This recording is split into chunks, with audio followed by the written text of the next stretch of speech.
Coming back down to Bay Creek, we have had empty property. The Bancroft area has sat empty or vacant, deteriorating eyesore since it closed in 2004.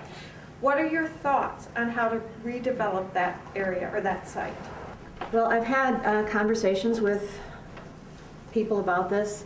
One of the things that's happening is, as you probably know, or many of you may know, the parking lot on the other side of Fish Hatchery Road that belonged to the dairy is proposed to be developed into, well, they call it workforce housing, but it'll be mixed. As you know, some of the units are subsidized and some are not. It was originally, they had originally thought of it for senior housing, but I guess that didn't go through. Now the proposal is for this workforce housing, which is some subsidized, some not. Last I heard, they are waiting to hear from the state, and God knows what the state might say these days. But anyway, if that happens, then they can start a TIF. And it's like the TIF will include the whole triangle area and will sort of make it more saleable to other developers. So that's an important step, and with luck will happen soon. The other thing is that I met actually met the owners of the Clark Street Partners, or two of the guys. I don't know who they are. You know, I think there's more than two, but I met these two guys, and they seem like very sharp, ambitious guys who are experienced and they have some good ideas for what can happen there.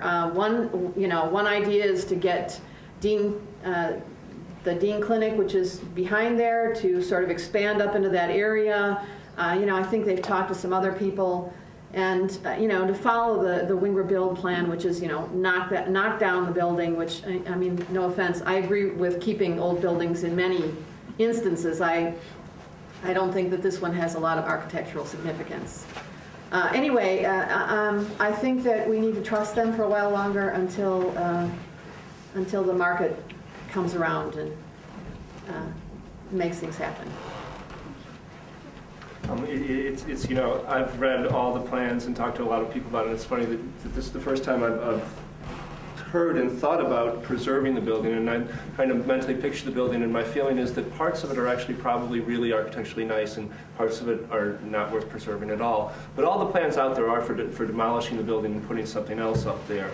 And those plans have been out there since actually before the dairy closed, and during boom and bust economic times, nothing has happened there, which makes me worried that nothing's going to happen in the near future. I think that, whatever goes there, I kind of like the mixed retail conference center proposal. I think that has some great potential to bring jobs to the area, as well as amenities that the neighborhood can use. Out of all the proposals, I think that's the one that fits best.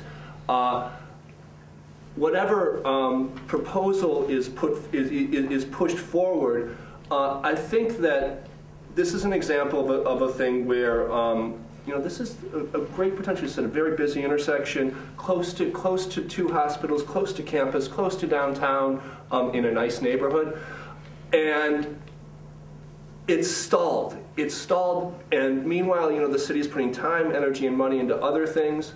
I think this is a place where the resources have to go towards, the priorities have to be towards making things happen, towards marketing the process, the property.